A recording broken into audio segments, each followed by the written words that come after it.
Good afternoon, my name is Therese, and I'm going to be reading to you again from the book Dialogues with the Devil by Taylor Caldwell. This book, once again, is a conversation that took place between Archangel Michael and the fallen Archangel Lucifer. This record is recorded in Akasha, and Taylor Caldwell, to a great extent, was able to read those Akashic records, which were the inspiration for this book and all of the teaching that we can receive from it. It's an incredible description of the psychology of evil and the psychology of good. Psychology coming from the word psyche, which means soul. So this is the study of the soul and the study of the soul's potential in God or the turning away from God. We know that Lucifer rebelled against God because he was opposed to the creation of man, humanity, and man as that Christed evolution. He wanted the universe to be only reserved for the angels. And we also know that there is life on other planets and systems of worlds, even if it's not operating at the physical vibration that Earth is operating at. That's why we cannot detect life on other planets yet, not in the way that we know life here. But we do know from esoteric teachings that life is certainly happening on other planes of consciousness, just like we continue to live on other planes of consciousness after our physical body dies. And so, as we go through this book, as we go through these teachings and stories that are happening on other planets, it's almost like watching Star Wars in a way. And at the same time, we have to understand that, like Jesus said, kill not those who would kill the body, but fear those who would kill the soul. Fear not those who would kill the body, but those who would kill the soul. And what we must understand is that this is really a battle for the mind, for the consciousness of beings, whether on this planet or other planets. And so we are looking at these records, and these records take place around different suns, different solar systems in the galaxy. There were 5 galaxies that fell in consciousness following the rebellion of the angels. And if any of this sounds a little strange to you, remember what Mark Twain said, that truth is stranger than fiction. So I'm going to read to you the next dialogue here, and so Lucifer is addressing Michael. And as I go through and read this to you, we will be making comment. Greetings to my brother Michael, who himself, alas, never learns from the history of men. I am sorrowful not for the death of Lencia the Beautiful, but for your sorrow. Lencia is a planet that was taken down, and in the previous segment and video, we have the story of Lencia. You indeed have too tender a heart for the contemptible races, meaning that Archangel Michael loves humanity and the creation of man and is the defender of man. I rejoice, not repine, that again I have proved myself right and our Father wrong. This is Lucifer's desire to continuously prove the Father wrong for having created the evolution that is the Christed evolution. Remember, the authors of the book of Hebrews talk about this, who is this man who was created a little lower than the angels but will be crowned with greater glory, and that was his gall. There are 1,000 ways to death and only one way to life, but men indefatigably seek the roads to destruction. If they were not so inclined by their very nature, they would not listen to me. So what he's saying is that it's in the very nature of man to be evil, therefore he is able to influence them so easily, and they make their own karma as a result. Lencia died, not by war as so many other planets died, but through the sluggish ways of what she designated as peace and security. Again, I only suggested it was in the power of the men of Lencia to reject.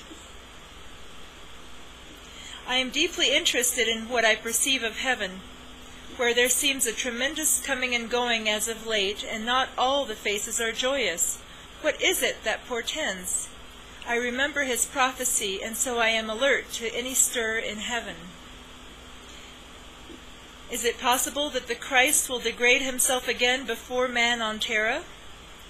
He's basically wondering if the second coming is happening. I shall guard his majesty. And so Lucifer has this idea that he can guard Christ from man by having man kill Christ. It's the craziest psychology, and he is absolutely self-righteously bent on this. Even now, whole nations, for the first time in Terra's history, are declaring that, quote, God is dead. This was once the province of only a few cynical and enlightened men who hardly dared speak abroad for fear of the superstitious and the faithful.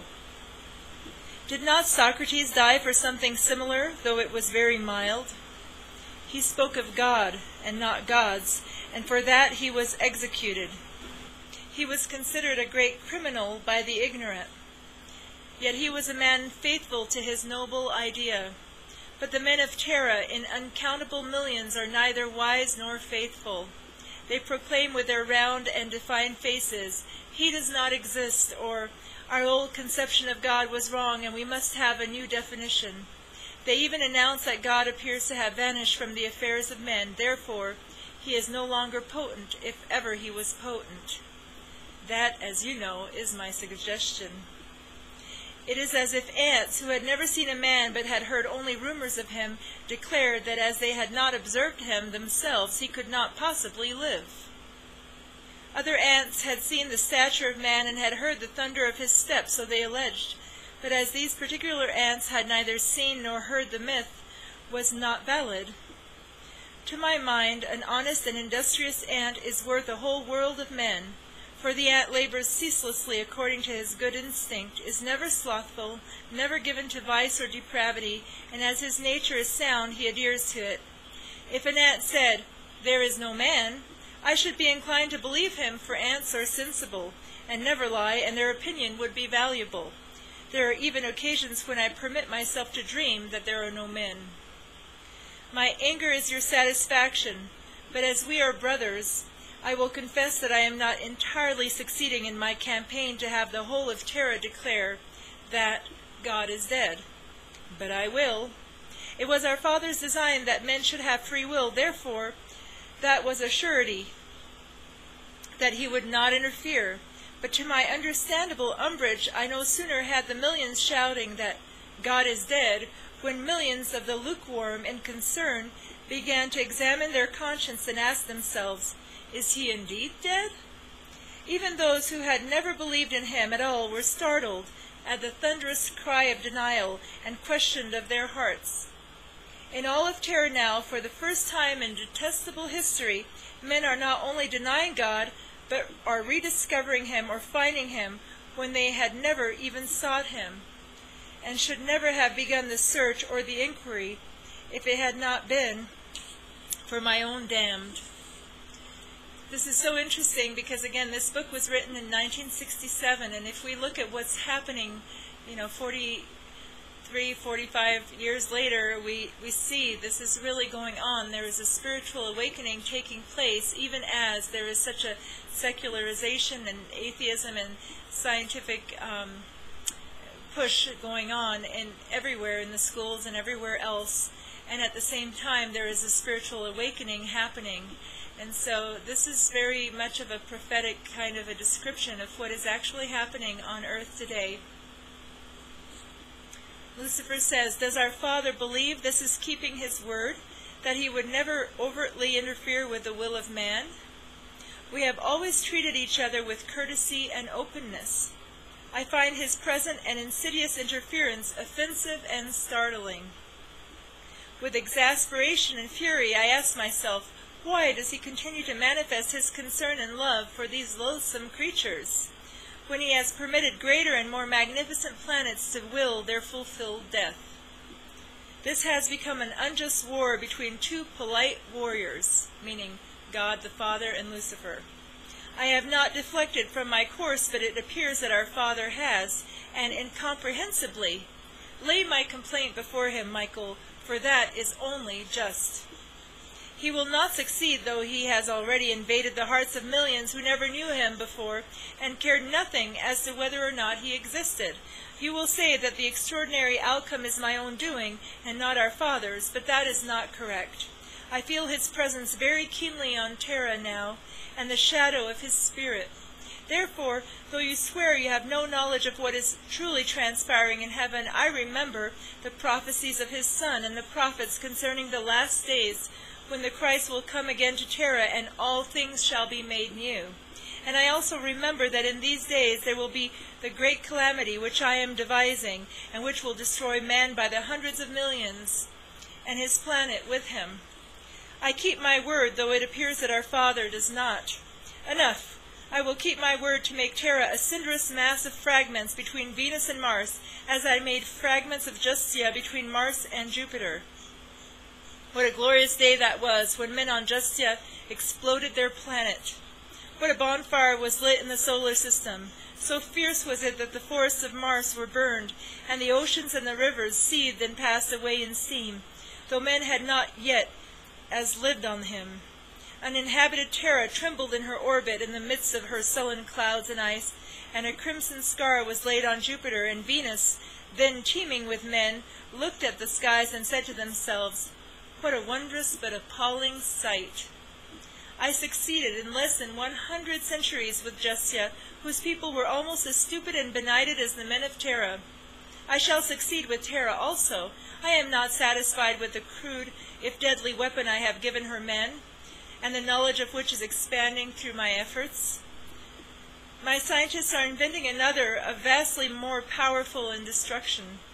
If our Father continues to interfere when once he promised not to do so, but to leave man to his own free will, then I shall hasten with my plan so that he will look about blazing fragments and on no world at all, and there will be no man to herald the Christ, if he still intends to visit the earth. But to lighter matters, we both knew a man on Terra who never in his life ever considered whether or not our Father existed, and never cared to pursue the matter. I considered him my own. He was not faithless, he was just without faith. Inexplicably, he was also a good man for all my efforts, just kind and honorable in all his dealings, merciful and gentle and benign. For reasons I could never understand, our Father did not give him the grace of faith, so I was confident of his soul. But when he died, he went immediately to heaven, and our Father exclaimed, "Welcome, my son." No, I do not understand. I thought to amuse you by relating an episode which gratified me greatly. There was a young man on Terra who possessed a diabolic beauty. But more than that, he was an astronomer-physicist of formidable powers, much esteemed in that section called by men the United States of America. How men love to divide up their planets into sections and give them curious appellations. Women adored him, but he did not adore them. Proud of his enormous intellect, heaped with honors by his government, a man of many tongues and many minds, he was also blind and did not see what he believed could not exist. In short, despite his intelligence, he was as stupid as his fellow men. Eternally unfortunate for him, he had an accident, and in due course he was conducted to my tenebrous palace in the gloomiest section of my hells. I am always fascinated by such men, and infernally piqued by them, and so I received him personally at my request. I sat upon my pearl and ebony throne, and he was brought to me through the long and murky and silent lines of my demonic courtiers. At the foot of my throne he paused and stared up at me incredulously. "I am dreaming," he said at last, and then he looked down at his bloodied hands and then touched his bleeding face. "Indeed," I said with all courtesy, "a dream that never ends." He turned then and stared at the double line of my courtiers, and they regarded him gravely, the black and scarlet shadow of their wings on the vaulted ceiling of my throne room, and on the black and polished walls, and on the gleaming dark marble floor. He saw the white glitter of their adamantine faces, the frozen hatred in their illuminated eyes. He shuddered and returned to me. "This does not exist," he said. "I am dreaming. I shall soon awaken." "Never shall you wake again, man," I replied. "Never shall you sleep again. You have arrived at your eternal home. Do you know me, Michael Edgar? Your voice is familiar. He smiled with that urbanity known only to men of his kind. I will remember soon. You are very awesome, I must admit, and very beautiful. You are not what I had expected. And did you expect me at all? He hesitated. No, I did not. Certainly I am dreaming. You do not exist. You never existed, as God never existed. I smiled at him, and there was a sudden and sullen roaring in the distance, a clamor that made him flinch. I waited until it had subsided. If I existed, and do not according to you, man, what name would you give me? He hesitated again, and smiled as if at a jest. I heard of you in my childhood from my benighted mother and my pastor. That was long years ago. I was impatient. My name, man. He was embarrassed. Lucifer? Satan? Oh, this is absurd. I am talking with a dream. It is your dream, not mine, Michael Edgar. You bleed, do you not? That is only your memory of the accident that killed you on a public road. You do not bleed in all truth, for souls do not bleed.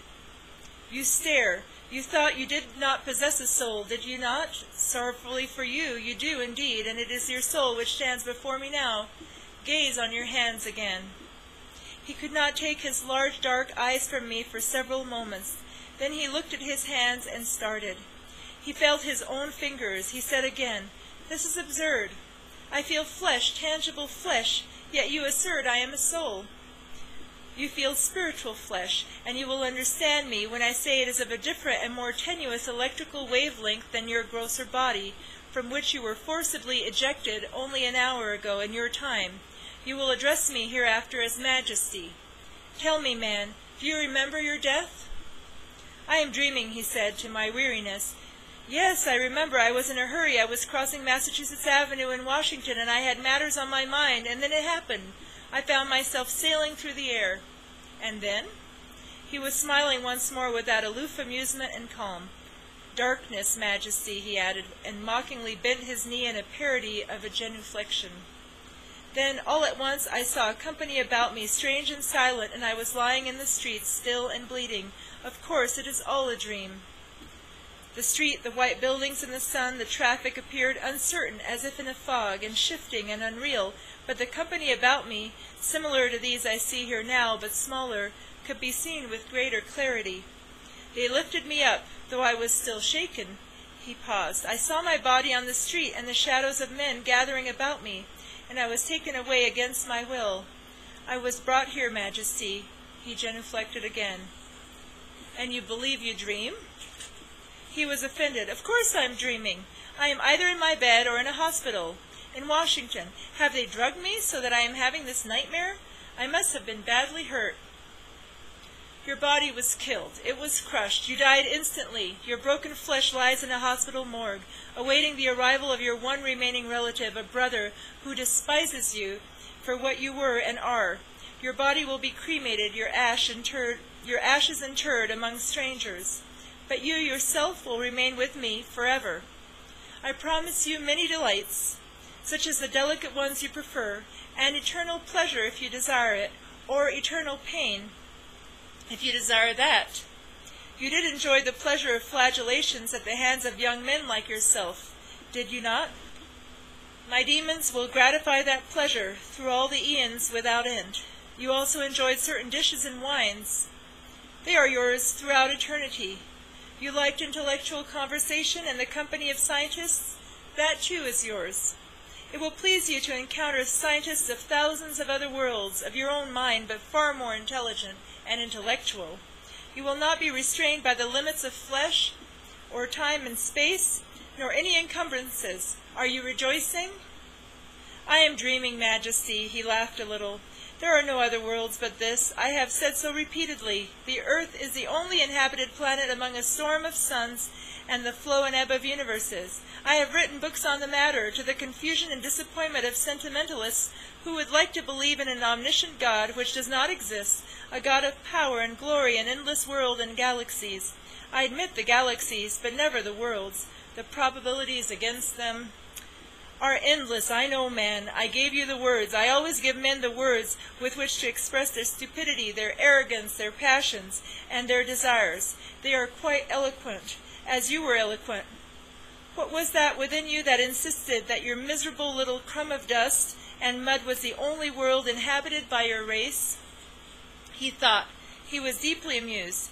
We are an accident, which could not happen again unless the exact material conditions existed, and such a probability is beyond reason. I am not very intelligent myself, so I can follow your argument. However, you have not answered my question. For the first time he appeared uneasy. He glanced again at my silent ranks of courtiers, and a little shudder passed over him.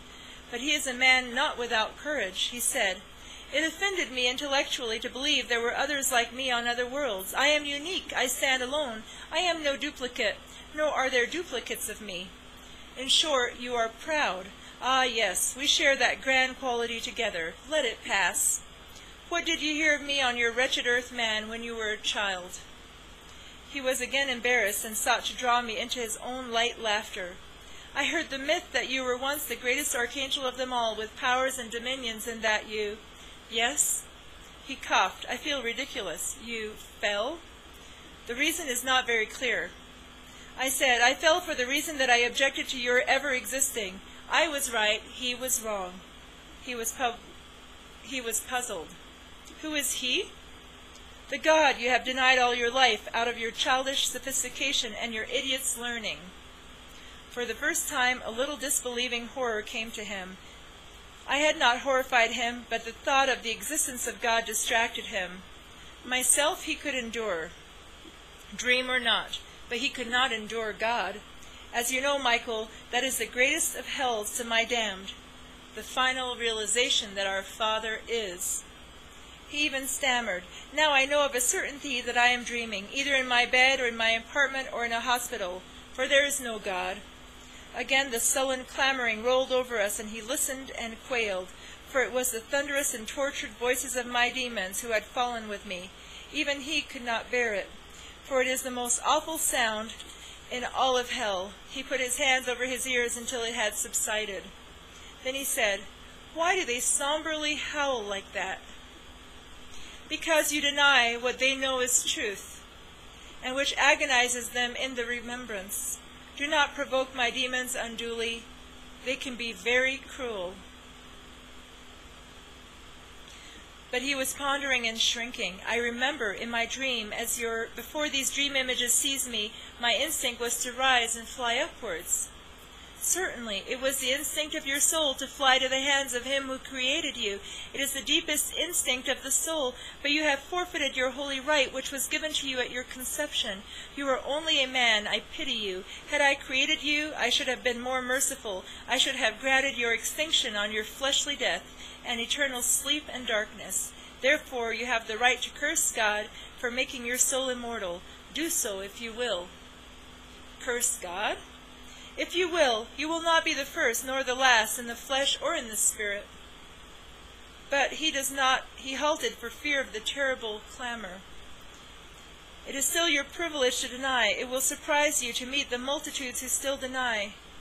But they do not deny me any longer. I rose, and my courtiers bowed before me, and the man moved backwards, never taking his eyes from me. "Come," I said, "walk before me, and you shall see." "I am afraid," he whispered.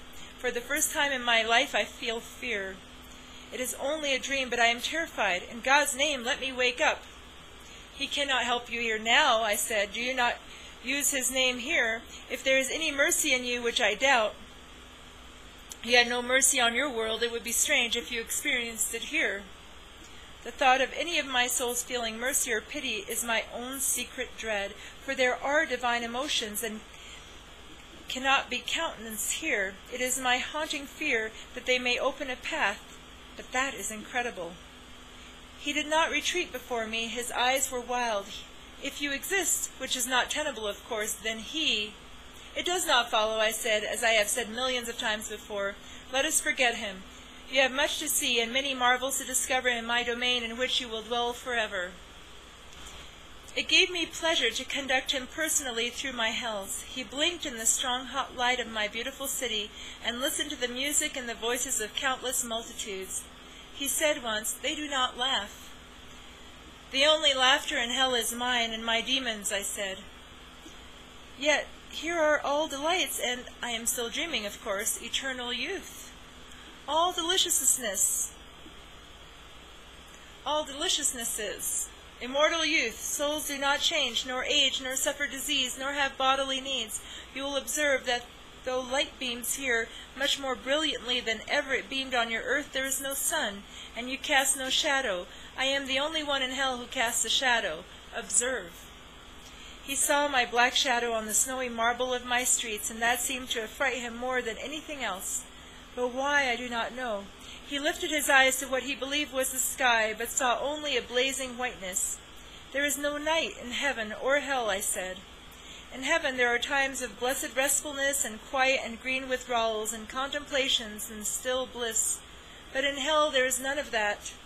You were ever a restless creature from birth, teeming with desires and thoughts and schemes and equations and formula. I marked you in your cradle as my own. You were never at peace in your heart or your mind. You, like myself, hurried to and fro ceaselessly. This is your preordained climate, for there is no rest here, but only scurryings. You will enjoy it." He thought he still dreamt. He stood in the heart of my city and studied the sky. "There is no sun, yet it is brighter than noonday," he said. "It is a light that never fails. It is the light of my spirit," I replied. "Do you not feel it? It scorches, but it does not warm. It illuminates, but it does not enlighten. You will never be free of it unless you choose my darker realms, which men built out of the darkness of their souls." My multitudes bowed before me as we walked through the city, and my heralds trumpeted my coming. The newly arrived souls stared and blinked and observed in utter silence. My damned thought he must be a prince, for it is rare for me to walk with any soul. They gazed at him, questioning with their lifeless eyes. "They look alike. It is hard to discern any particular feature," said Michael Edgar. "You too have their countenance," I said. "Evil is of one piece." "I do not know what you mean by evil," he protested, shrinking from my throngs. "There is no good nor no evil. They are relative terms and subjective, fitted only to the immediate occasion, need, or intention." "What do you consider evil?" I asked. He thought. "Ignorance," he said at last. "But you were the most ignorant of all, man. You denied the manifest. You looked on the glorious intricacies of nature and the immutable laws, and you denied the lawgiver, the designer. You could have been blind for all you truly saw of the stars. You could have been deaf for all you heard of the eternal harmony of creation. The smallest child in his mother's arms knows more about life than you ever did." "I have done nothing of intentional malice," he said, halting before a vast marketplace of innumerable treasures, but not really seeing them. "True, you were too fastidious to be crude, but your very existence was malicious. It was a poison of doubt and despair and cynicism to all who encountered you. You struck the warmth of human hearts cold. It was your intention. You despised all whom you saw and considered yourself greater than any in intellectual endowments. You condescended. Delicate brutality was always in your voice. Did you ever love? No. The soul that never loves, not even once, is foredoomed. But then you never inspired love. It is impossible to love an egotist." He protested. "I marveled always at the secrets of nature, which I believed could be and would be eventually understood in their entirety. I believed in the coming omniscience of man, and I revered his expanding intellect, his eventual rise to supraman. I worked to that end. I believed in mankind. Is that evil?" "You will see," I promised him. "I believe in a secular paradise, which is attainable." "You will see," I repeated. He still protested. "You are wrong, Majesty. I did love. I loved mankind. But never man. Love of an abstraction is not love. It is only absence of human emotion. Love is personal, not universal, save for one. Come." I lifted my hand, and immediately we were within a city, my very favorite spot where live and work and dwell all those once famous in their worlds in the arts and sciences and philosophies. My captive looked upon the white and shining towers with amazement, the secluded streets and colonnades which resemble those of ancient Athens, the quiet groups of trees for conversation, the dusky groves of learning, the scentless beds of deadly flowers, the quiet river of Lethe, wherein no life moves, but which shines as leaden silver in the noonless light. He saw the men and women walking over the grass and conversing in timbreless voices, their white robes folded meticulously, their faces still as stone. He said, I understand. Here one can pursue knowledge without the necessity of trying to permeate empty minds and without the tediousness of encountering obstinate resistance. This is the dream of all men like myself. It is your dream, I said. The wandering group saw me, and true emotion glimmered in their eyes, and their expressionless faces filled with despair. They bowed before me, but did not approach me. Why are they not happy? Asked Michael Edgar. You will see, I said. I led him into a vast marble hall, filled with exquisite white statues gleaming in the light. They are a forest of stillness, each one more lovely than the last, perfectly executed. Not even Phidias or Praxiteles ever created such. There was no sound but of the chisel and the hammer, where a multitude of sculptors worked. Michael Edgar looked upon these crowded statues with awe and exclaimed over their perfection and marvelous detail. What genius, he exclaimed. I could wander here forever. You will, I said. I raised my hand, and immediately the noise of work ceased, and the sculptors came obediently to me, their heads bent in misery, their hands hanging at their sides. Michael Edgar said to the nearest, I have seen the greatest in the world, but none so lovely as these. What artists you are! The sculptor looked at him with contempt, and another said with disgust, We can create nothing but what is absolutely faultless.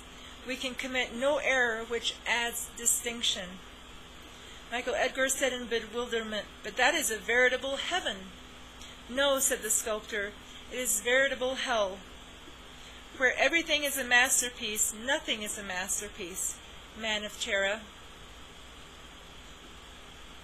This is so important to grasp because the desire for human perfection and the Cain offering as opposed to the Abel offering, which is filled with the love of God and the power of the trying, the ongoing surpassing of oneself in God as this ever-expanding cycle of initiation where there's always room to grow and to do better, and every time we do better we're adding more good, more God to the work that we are doing.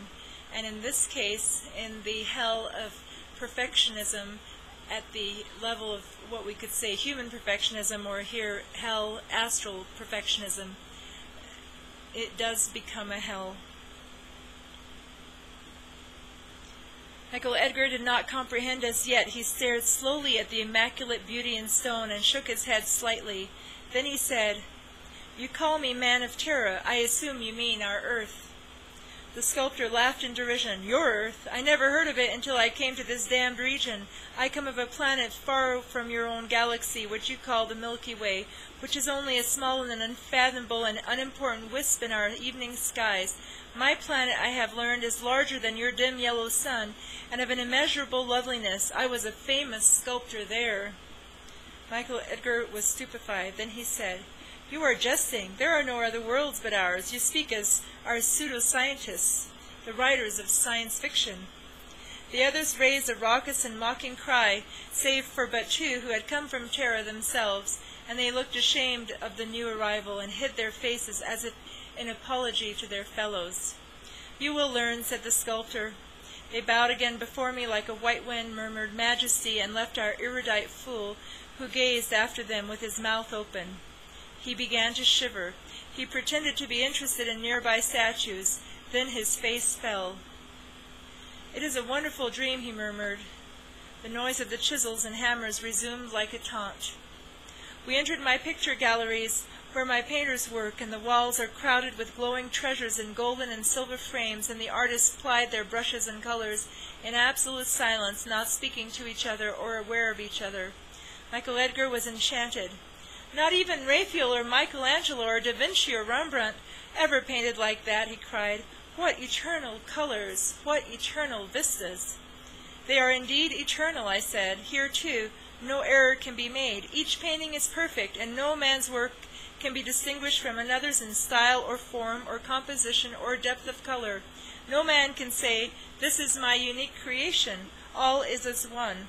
No man can excel another.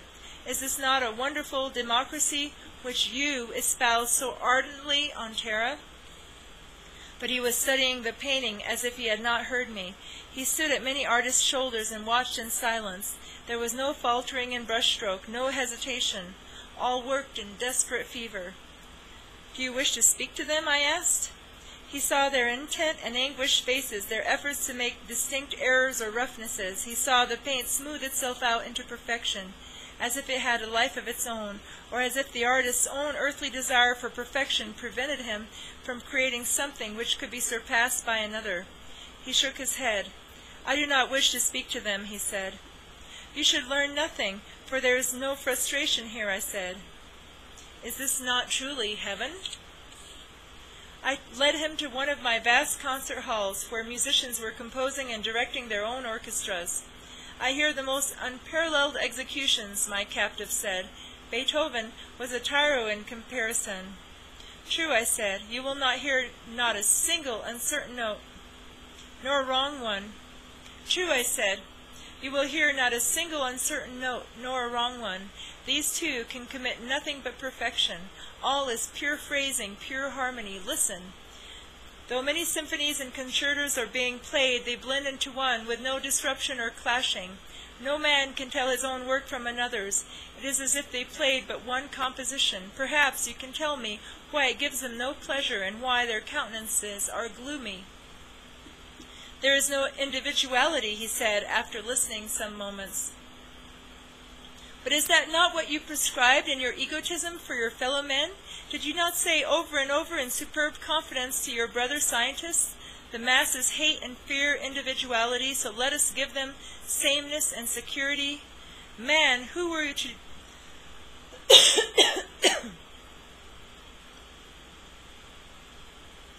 Man, who were you to judge, dismiss, and despise other men's souls as if they were not at least as important as your own?" Now he glanced at me, and I saw pure terror in his eyes. He was beginning to understand at last, though he still was not convinced that it was not all a dream. I took him to enormous laboratories where scientists were testing and theorizing and working with fabulous equipment. His interest came alive again. "Oh, what are they working?" he asked. "Rubbish," I said. "All their experiments are successful. There are no disputations of ideas. Whatever they invent out of their theories or prove is of no consequence. It leads to nothing.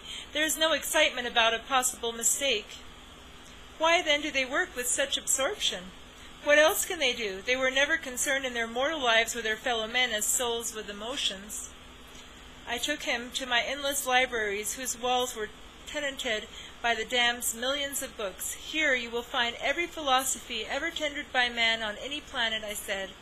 "Here you will find literature as old as time, and history and conjecture, and you will discover that it means nothing."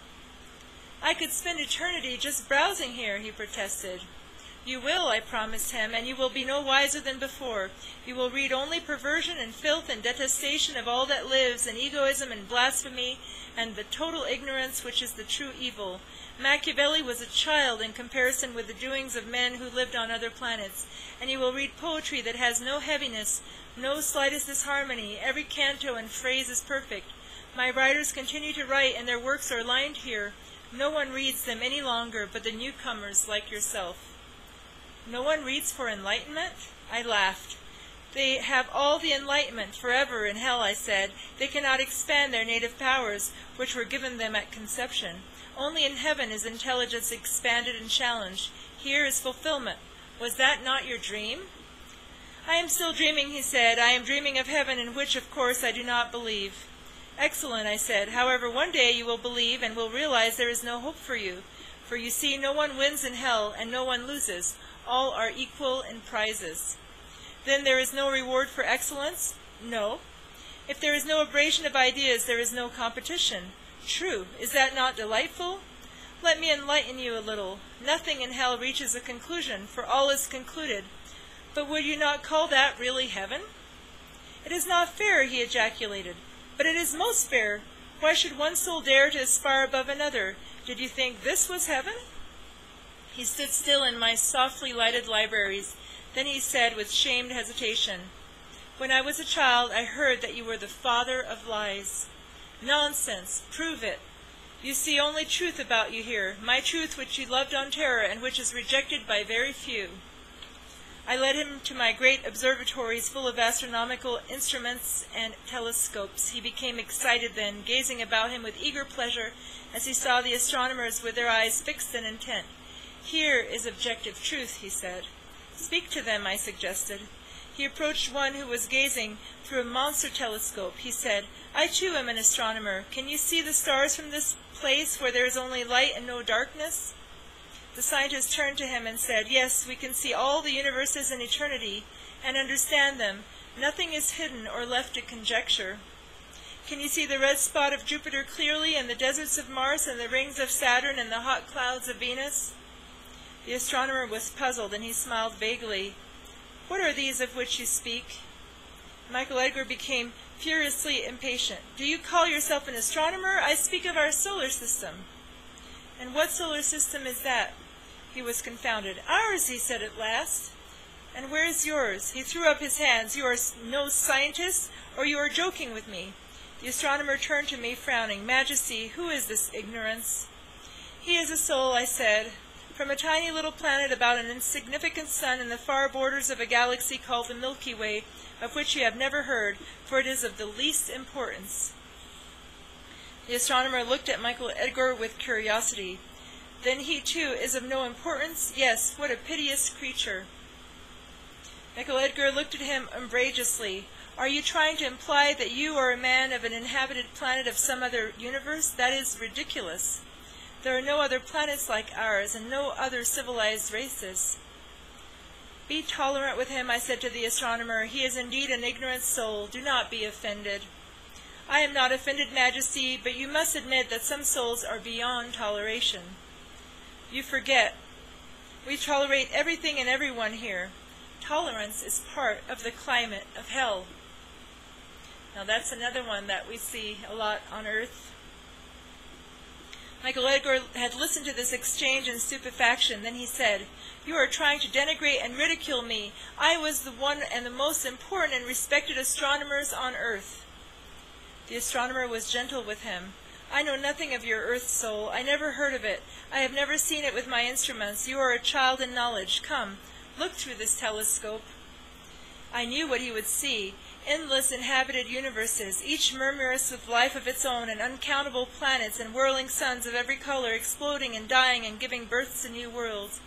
He adjusted the instrument and looked, and was silent and rigid as he observed. Then he turned away at last and sagged. I do not believe it, he said. It is not possible. You will believe it eventually, I told him, but it will not help you. You will be inspired to worship, but you will not be capable of worshiping. Will he, though? That is my dread. He began to weep, and the tears ran down his face. The other astronomers instantly gathered about him to drink his tears, and he shrank from them in horror. The tears of those who finally confront truth are the elixir of my damned. I had not done with him, for as he is intelligent, he will become one of my assistants in the tedious education of the stupid men of Terra. Nothing so delights the informed damned as telling the newly come of their eternal hell. As we left the observatories and he put up his hand to guard his eyes from my infernal light, he said, as if musing, If there is evil. But what is evil, I asked him, the thwarted, the unsatisfied impulse, the suppression of a desire or an instinct? Is that not what you believed? Here are no thwarted, no unsatisfied, no condemned instincts. You are fortunate to attain everything you wished. This is not possible with the blessed. I still believe I am dreaming and that I shall awake.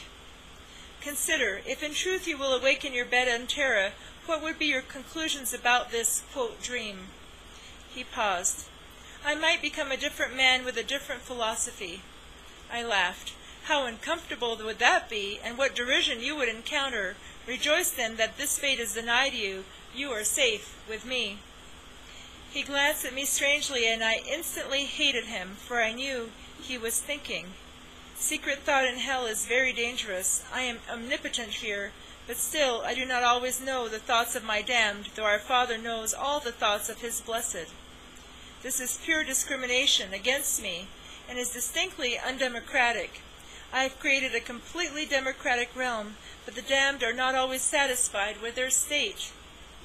When the Christ was on terra, he said to those who appealed to him on a dispute with secular law, I am no divider of men. In short, his kingdom was not of terra, and his concern was not with the laws of men. But I am a divider of men. I inspire riots and revolts and rebellions against the laws of men and God. I believe I am more just. Shall men be supine and think only of their lives in eternity? Is that mercy? After all, men are concerned only with their flesh and their appetites, and who should deny them? Not I. I showed him many more wonders, but he was listless and too thoughtful. Finally, I brought him to the hell of the wicked children, whom men, when disturbed by them, call poltergeists. But there are no evil children, he said. There are only evil parents, or stupid ones, or neglectful, or ignorant, or not informed about child psychology. There is surely the hell of the wicked children, I told him, and led him there. It is a vast place full of toys and devilish instruments of self-torture and the torture of others who are weaker.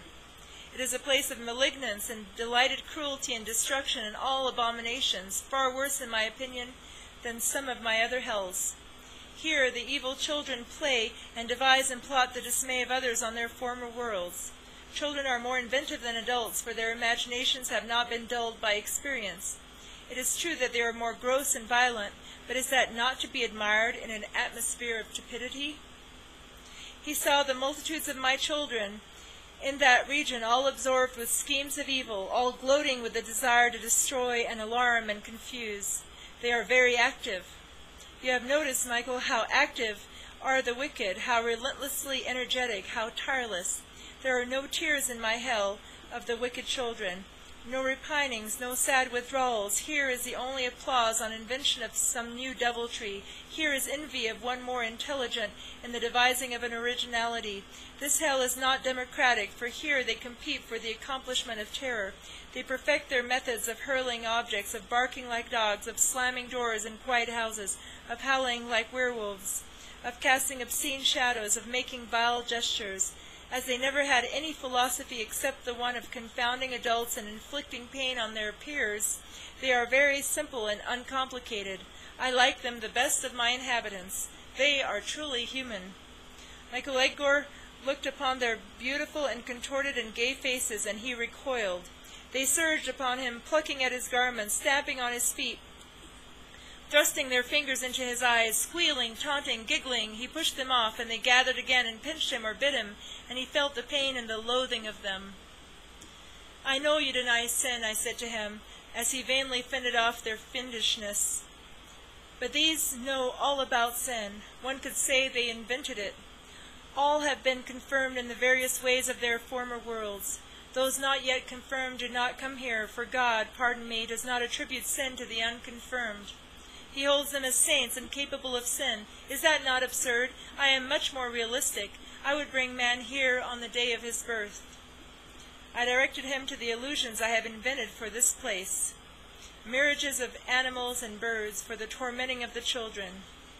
He saw them tear the mirages apart, and their delight in the illusion of bleeding and agony. He shuddered. I was never one of these, he said. Ah, yes, you were. You gave your unfortunate mother much sorrow. In heaven she prayed for you, but it was all in vain. You possessed your own will. You were never disobedient as a child. However, you agonized your mother with your concealed smiles at her piety and your soft derision of her teachings. She labored over you, teaching you the precepts of God, giving you all her devotion, for your father died before you were born. You were all she had. She sacrificed her necessities so you could be educated. She believed that you would be a good man. He faltered. Does she know now? This was dangerous territory. I did not want him to think of his mother's prayers in heaven. I led him away, and he was happy to go with me. I was relieved. Can the prayers of mothers in heaven help to rescue their children in hell? This is a thought which continually enrages me, for I have seen some of my more esteemed disappear. I remember the time he descended here. For what reason? Now he's speaking of Christ. We looked at each other, and he smiled. He has said that the fire is everlasting, but what of those who truly repent? Will you answer me? I know that repentance is impossible in hell. You will not answer these urgent questions, and this I know. Your brother, Lucifer. And so Michael's response. Greetings to my brother Lucifer, who seems to be losing his temper, which was never of the most patient at its best. I have indeed laid your complaint of interference before our Father, and he has said to me, remind my son Lucifer of the eternal laws of propulsion and repulsion. When he enticed the multitudes to declare loudly that I am dead, that was propulsion, and propulsion does inevitably by its very motion invite repulsion. As the planets swing in their orbits by my law, so is a thrust followed by a recoil. He has known this from the beginning. If the lukewarm and indifferent of terror are asking themselves suddenly anxious and alerted questions, my son Lucifer himself caused that reaction, though I admit it was not his desire or intention. I rejoice that the indifferent are at last shaken, and that they gaze at the skies in sharp inquiry, and I thank my son for giving me the opportunity to answer. He has created a stir on unfortunate terror, which I have not seen for centuries. You will discern that our Father is pleased. Again, the laws of propulsion and repulsion have operated, for the loss of Lencia, though grievous to him, is more easily borne in the light of what you have unwittingly loosed on Terra. Millions of men are repeating your words, God is dead, and the next moment they say to themselves, is he indeed? That very question leads to infinite possibilities, and you can be certain that our Father will take every advantage of the situation you created. It is tragic that the very shepherds of terror are shouting of the death of God more loudly than their sheep. But this was prophesied, you will remember, by St. Paul himself, and called the great apostasy. The shepherds lead their flocks into darkness and confusion and despair, but the darkness and confusion and despair of a soul is our Father's opportunity. The flocks will repudiate their vainglorious shepherds and call them anathema, but in all truth they should thank them. They have induced the sheep to shake the wool from their grazing eyes and consider the stars. A great and murky fear has come to the flocks who for centuries placidly cropped the grass of terror and never questioned in their souls and never felt the necessity to question. But you have posed it. This is what we also see happening right now, even as we look at what's going on with the aftermath of the bombing in Boston and all of these situations where people are waking up and asking questions, waking up spiritually, waking up in consciousness and saying, what is the cause and core behind this? What is the masterminding of this? And what is the greater darkness behind what the media is telling us? What is the plotting that goes on that is much deeper than the official stories ever are? And so it is a time of great awakening and consciousness, and we do see these swingings go back and forth between extremes. And what we know that the Masters have told us is that God prefers the souls who are on fire, even if they are on fire sometimes for the wrong cause. People who are passionate perhaps about abortion one day turn around and wake up, and when they understand what's really going on, then become pro-life. This happened to the president of Planned Parenthood, who then left the organization and said, now I will be pro-life and fight for the lives of the unborn. We see this in different fields where people are awakened, and then they use all of that passion, all of that drive to further the cause of truth. And so it's very important to understand this swinging, this law of propulsion and repulsion, and how that works.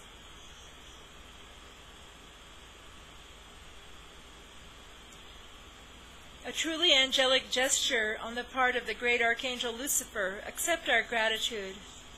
We anticipate that more and more millions will be shaken, and that though they had accepted the idea of our Father's existence, it was as if animals had vaguely accepted the water they drank without questioning the source, or if the source existed at all.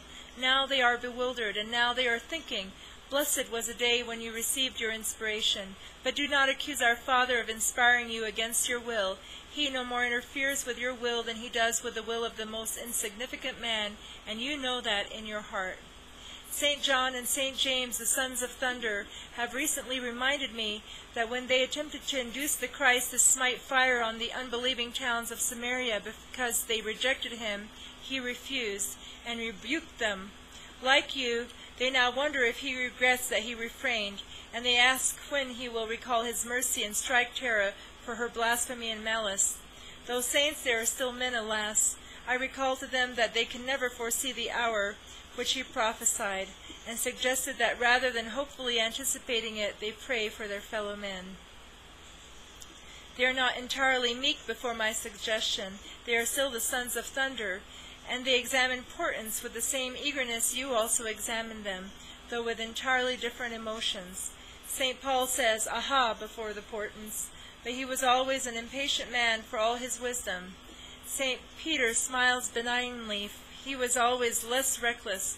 He knows that the enslaved lands of Terra hold the thought of our Father closely and secretly to their hearts, and that they have seen in the wickedness of men and the cruelty and darkness the hope of God.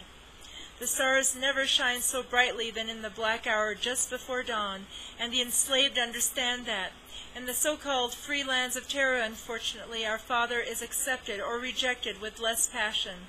Our Father's love operates more keenly in an atmosphere of passionate rejection than an atmosphere of indifference, for it sets men to wondering, and out of wonder comes revelation, and out of revelation comes adoration.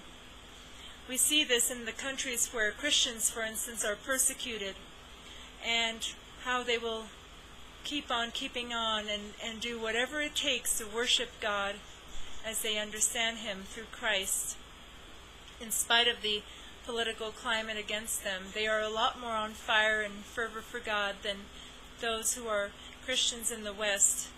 We see this also with the monks in Tibet who are in Chinese prisons, and how this inspires them in their faith. Now, it's not a good thing that these things are happening, but we do see that in every adversity there is the potential of turning that adversity around for the cause of light.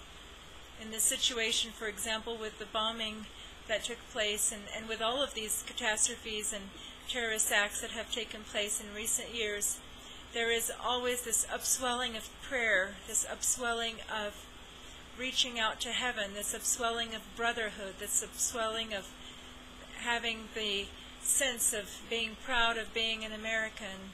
And so that's the lemonade that God makes out of the lemons that are brought from the astral plane to persecute the children of the light.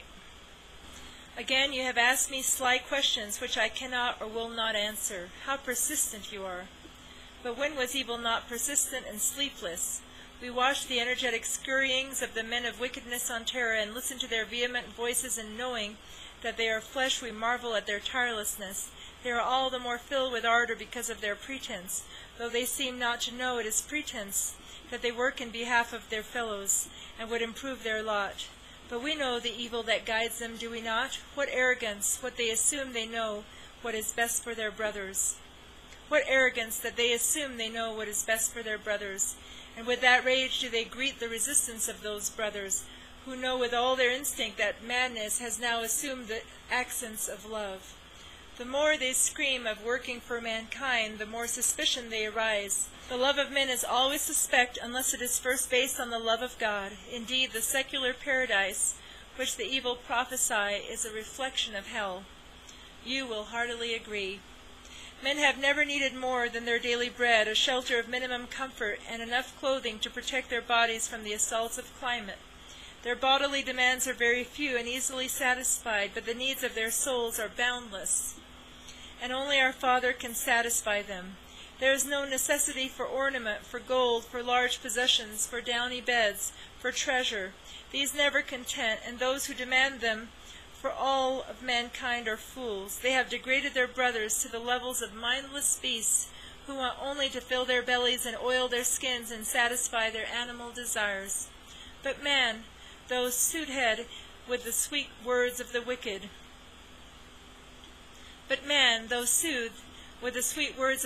instinctively rebels against this degradation. He will eat the unearned bread which is given him, and sleep in the soft bed for which he has not worked, and he will cavort in the stupid, mean little pleasures offered him. But a vast uneasiness grows in the silent places of his spirit, and he says to himself, "Is this all the world holds for me?" Invariably he has asked, and will ask again, that question, and our Father waits patiently for the asking. The young of Terra are this very hour asking that desperate question, and are wondering why they were ever born, and to what purpose. They call this wonder the search for identity. It is indeed a search for what you and your cohorts on Terra have denied them. But they will have it. They are turning troubled and thoughtful eyes on the temples which their indifferent fathers raised to God. Man's questions invoke God's answers, and it is always forthcoming. Empty days of happy irresponsibility, which the evil consider a very heaven for mankind, lead to the query, "But must I then die, when I have not really lived? What is this that trembles so hungrily in me that I am not content? I have no cares and no anxieties, and all is planned and controlled for me. Why am I not happy? There is a longing in me which I cannot explain, but if I have the longing, then there is something which will satisfy me. There is never a question without an answer, and I will search for it." You have told the young that their mission is to make the future even more desirable than the present for generations yet unborn, but the soul knows that its first responsibility is to itself, and its enlightenment, and its salvation. Though the young indeed do parrot the folly of the wicked, that the generations not yet born are even more important than themselves, they know it is a lie, and the knowledge breeds wild discontent in them. For why should they learn and labor when they will never see the conclusion, if any? What is their knowledge worth, and their learning, if it must be smothered in an eternal grave? So there comes to the young the desire for immortality, that all they have learned shall not be lost. They know and observe that life in flesh is trivial at the worst, and transitory at the best, and there is nothing new under the sun, and at the last it is all vanity. Terra is no more man's kingdom than it was the Christ's. His destiny and the destiny of his children are individually eternal, and not in some far distant unborn generations, who may, if you have your will, not come to birth at all. Nor can any man guarantee what he calls a good life to any other man, for man, being mortal, he is subject to all the agonies of the flesh, of secret thwartings, of illness and decay and age and death, of the inequalities inherent in his very genetic inheritance and intelligence. The years of youth are very few on Terra, roughly from the age of 14 to the age of 25. Before the first is the dim world of childhood, unformed and not understood. After the latter, age inexorably begins, and the responsibilities of existence, and the decline of bodily vigor. 11 years and 70 to be young. On that passing moment in time, the iniquitous base their argument for the earthly paradise, and many of the young, believing that the handful of years of their youth will be long, instead of the swiftly passing which they are, become the prattling prey of their deceivers. I have observed that on Terra there is much mad conversation on the, quote, new. But every age believed it was new, whereas all is old, all has been tried, all has been discarded, and ages past. The new man is as old as Nineveh, and all that he speaks has echoed against the pillars of Rome, the pyramids of Egypt, the walls of Jerusalem, the purple gates of Athens. There has never been a new philosophy of man's destiny, for man's mind is limited. You will remember that it was St. Augustine who said that if a man wished to improve the world about him, he must make himself a better individual, which is the most gigantic task any man ever faced, and the majority fail in it. For man has to struggle with his nature and subjugate that nature completely to God before he can improve the lot of a single brother. Let me repeat that. For man has to struggle with his nature and subjugate that nature completely to God before he can improve the lot of a single brother. But who knows this better than you, Lucifer? You detest the man who prays, "Lord, give me the grace and gift of faith, and lead me not into temptation, and deliver me from evil. With your help alone I can do my part to make this a better world, a place of more justice and equity, of peace and harmony. With you, and without you, I am helpless." You know, Lucifer, the man who prays so will be answered, and in the silence of his own conscience, and his labor thereafter will be gentle, and kind, and persuasive, and not riotous, violent, and noisy. Love for one's fellows cannot be enforced by any law of the opportunistic, and the fools and the hypocrites, no matter how brutal. Not only must man love his brothers because he sees God in them, but those who desire to be loved must also be lovable and not revolting. Love moves on two paths at the same time, and it is a manly virtue, and not the sickly platitudes of the present generations on Terra, who are perverse and liars. Man is single, not collective, though ancient and tyrannical philosophies have attempted to enforce the unnatural latter, meaning that it's all collectivism. Man's instinct can never be thwarted except through complete slavery, for which you and your earthly minions are working. It can be temporarily thwarted, but it cannot be killed, no, though generations upon generations of the unslaved may be born. Eventually a day arrives when that instinct reasserts itself, and woe be to your men of iniquity on Terra when again men say to themselves, "I am a man, and my life's years are few on this planet, and without true significance. My destiny is in eternity. Through God, my teachers had betrayed me." You have raised up an anthropomorphic-centered philosophy called humanism, which has declared that every man is God, that man's works are of everlasting importance on the planet, that he himself is his own savior. This feeds his pride, especially if he is humble, but inevitably what he sees with his own eyes refutes humanism. Disease, age, death, the inexorable result of the scanty years of living, especially death, no matter how long physicians labor to increase the span of life of man, the day arrives when he must confront the nothingness of humanism, the grave and endless silence and darkness. Does he rejoice in that hour, that man is all? I have seen among the blessed, and you have seen among your damned, that man knows in his heart that man, as simply man, no matter how wise, successful, and honored in his lifetime, is nothing. There is no consolation at the hour of death for those who have been denied a more dignified destiny in eternity.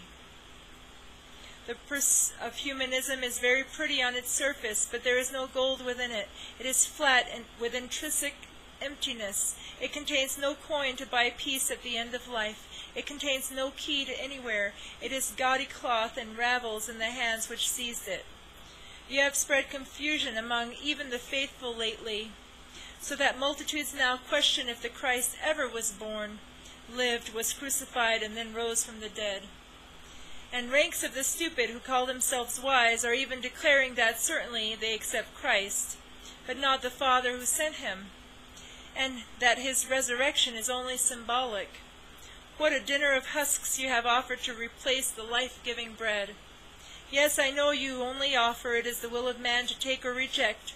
The euphoria you have spread among the vociferous, the men of spittle and gesture, who noisily proclaim the death of our Father, is the worst madness I have ever observed on Terra, that grievous planet. But as I have remarked before, you will not succeed. The callow-minded and the little of heart may bow before you and worship you, though not recognizing you and not knowing you for what you are. But the faithful still live. Their lives will be somewhat less pleasant for what they will be forced to endure at the hands of the errantly stupid.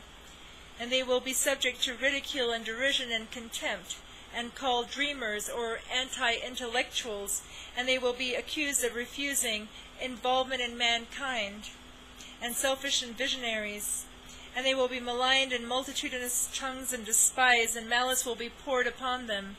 For do not those who proclaim the loudest that they love their brothers exhibit the most astonishing vindictiveness?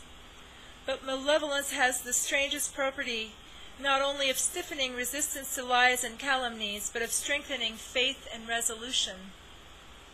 This is again so important, that every time there is an atrocity of darkness committed, it arouses also the light within the individual to overcome, and the light within groups of people to come together and pray.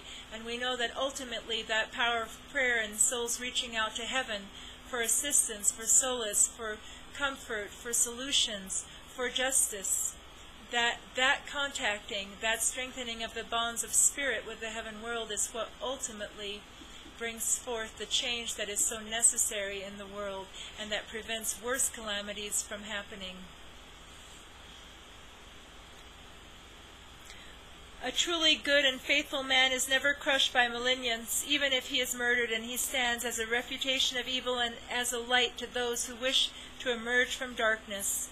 When I saw the pictures and the stories of those who were killed in their school, the children and the parents, I realized that these ones had not died in vain, because they stand as an eternal light, even though they passed away as children, and their stories are very, very tragic. And every time we see these light bearers who pass from the screen of life for a good cause or a good reason, or simply because they were a shining light, that light will live on forever and does inspire those around them in a way that is as great as if they had continued to live. This is not, of course, a justification for their death or their murder, but it is the understanding that light is more powerful than darkness, and that light always shines, even in the darkness.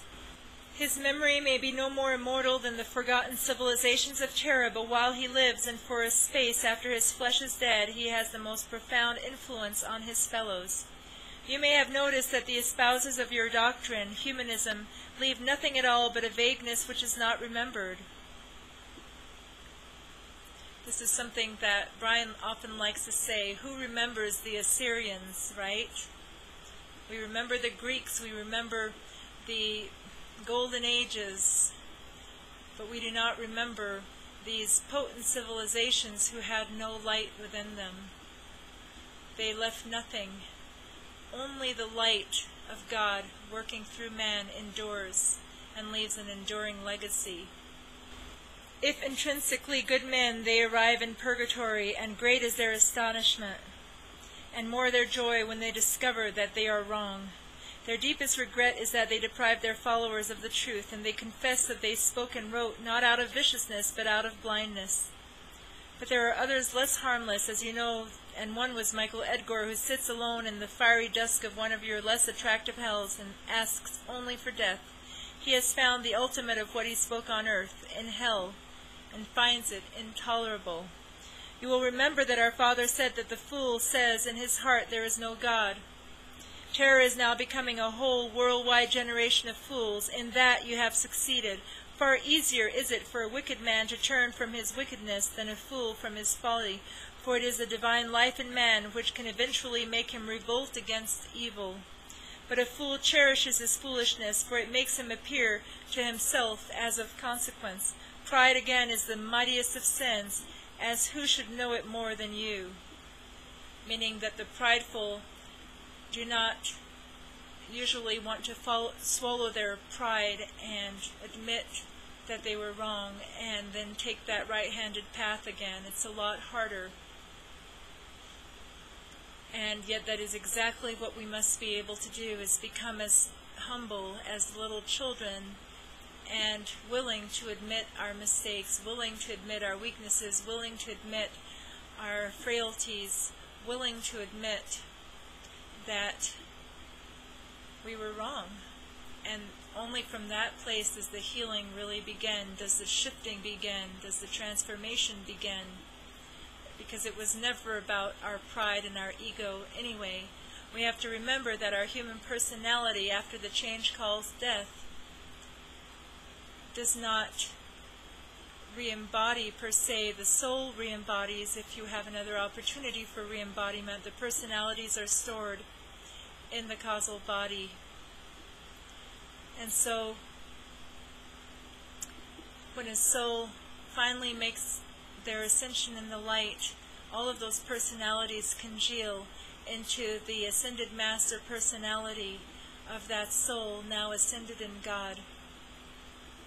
And for those souls who ultimately, lifetime after lifetime, make wrong choices and wrong commitments, when the opportunity in time and space is withdrawn from them, they go through that change of the second death. They are canceled out, and their personalities also become canceled out. And so what we think is most important about us, which is our personality and our sense of self, that is fleeting to whatever degree. And the one thing that is most important and valuable within us is the free will that our personality does carry. We have free will to usher our soul on a path of light or to weigh her down more and more in illusion and sin. Far easier it is for a wicked man to turn from his wickedness than a fool from his folly, for it is the divine in man which can eventually make him revolt against evil. It is the fool who proclaims that the triune God is not relevant to this century. Consider this century of which he is so proud. It is the bloodiest of all the centuries of man, the most horrifying, irrational, the most repellent and hating. Its tyrants who are not even men of stature and dignity and some grandeur. They have been squeaking dwarfs who can evoke only murder and madness in their fellows. When they speak and have spoken of the manifest destiny of their nations and the leadership of the world, it would make angels laugh if they did not weep. No great man has appeared in this century, no man of valor, mercy, glory, and tenderness, no man of inspiration. All are little, and the smallest among men are the most proud of their littleness. The century of the little man, how repulsive! For the first time in man's murderous history, the mediocre has been exalted, the great silenced or rejected. The scientist who knows only his microscopic specialty is received as the prophets of old should have been received, but were not. He elaborates on all things when he leaves his laboratory, yet if he had any learning at all, he would know that he is making one of the most significant errors in logic. Few smile on terror in these days when a physicist implies that he is an authority on the mind of man, but all nod solemnly when some unstable man, a pseudoscientist called a psychiatrist, expounds on the meaning of men's dreams and attempts, as men did in Sodom and Gomorrah, to fit all mankind to their neat little beds. And woe to that unfortunate whose head or feet extend beyond the beds. Alas, this century of which tiny men are so proud, does it have the splendor of the mines of Greece and the glory of the law which was Rome? Does it have the scientists of Egypt, the philosophers and the prophets of Israel? Does it have beauty and magnificence and aspiring minds? It stands in dust and war and dinginess, heaped with ugly cities and scarred with the barren wastelands of the stripped earth, its forests felled for the manufacture of trash, its great rivers yoked to yield power and water to crowded and meaningless communities, its silences blasphemed, its retreats and sanctuaries overrun, its countryside howling with drab streets and noxious towns. You and man together, you have done this thing to a world once beautiful and crowned with greenness and fragrance. You once accused me of a lack of humor, but who can gaze upon your princedom of terror and laugh? Yes, I hear laughter upon it, but it is unmanly or false or childish or bitter, or resembles the raucous cries of apes. I should not in truth malign the apes, for they are honest creatures, but you have rid terra of honesty. As I'm reading this, I'm thinking, what would Archangel Michael say about rap music and the rap culture? I should not reproach you, for you are the servant of man as well as his prince. You do but his bidding. You and your demons are like the genii whom Solomon imprisoned in bottles and cast into the sea. Man invariably rescues them, and the genii obey him. You think I should find this amusing? I find myself sorrowful for you, Lucifer, for you are the victim of your victims. But even in my sorrow I remember the quiet temples of India filled with incense. I visit the sad land enslaved by its ferocious mandarins and watch men and women and children work silently for fear of their masters, but worshipping in their lonely hearts. I walk among the iron cities darkened by an ancient despotism which dares to call itself new, whereas it is as old as death. And I see the bowed heads of the faithful and watch the secret baptisms of children and hear the whispers of devotion in the night. He's talking here about China and these states that are overtaken by communism. I observe the hot green jungles of Africa and her noble white hills, and though plagued and confused, the simple still live there and honor their old gods and consider the wonder of life. I see that all the sanctuaries and retreats and temples have not been destroyed, but remain like islands of light in the increasing gloom of Terra. A great and good man is as important to our Father as a great and good world, and there are still some on your earths, and there are bountiful worlds on which your shadow has not yet followed, or which have rejected you. Recalling this, I can indeed smile, thinking of happier things. In truth, I find considerable humor in this. Your brother, Michael. And so, yes, there are 5 galaxies that fell in consciousness out of innumerable galaxies. And yes, Terra is at the crossroads, and the enlightenment, the awakening, the second coming of Christ that is intended to happen through each light bearer's consciousness, through our souls becoming wed to Christ, bonded to Christ as our own Christ self, as we become the fulfilling and the outpicturing of that presence above us, who is our Christ presence, our Christ intelligence, our Christ beingness. The more this happens, the more this merging happens, the more this alchemical wedding happens, the more this new consciousness of the New Jerusalem can descend and be tethered on planet Earth through individuals one by one who decide to become their higher self in action and to reject all of this pride, all of this humanism, all of this collectivism, all of this communism, all of this excessive materialism. And so this is happening as people are beginning to sour from and fast from the feeding of the world collective consciousness and looking for those places where they can truly make a difference for the light, for why else would life be worth living? Why else would life be worth living? And those things that we do for good are forever and cement our eternal oneness with God, our eternal oneness with the Father, which we once knew. And as a small handful of individuals on Terra can make this difference will affect not only this planet and solar system, but this entire galaxy and worlds beyond. And that is why Terra is at a crossroads, as was prophesied long ago. And this is why there is such a battle for men's souls on Terra in every walk of life, in every area, from what is being taught in the schoolrooms to what is being played in the movie houses to what is being fed in the cafeterias and supermarkets and engineered as supposed food. Right, there are so many souls being killed in the womb, and so much violence, so many drugs, so many wars, the hoarding of natural resources, all of these things going on here to try to prevent that second coming from happening. And yet in the midst of all of this darkness and tyranny, there is the fanning of that threefold flame of freedom within each heart, that threefold flame of Father, Son, and Holy Spirit, that threefold flame of love, wisdom, and power, that threefold flame of Brahma, Vishnu, Shiva. And so we know, as it has been said, we are gods, and all of us are sons of the Most High. And just as Jesus came as the example to show us what one Son of God can do, so we can too, with His help, with His teaching, with His assistance, with His auric strengthening and presence in our life.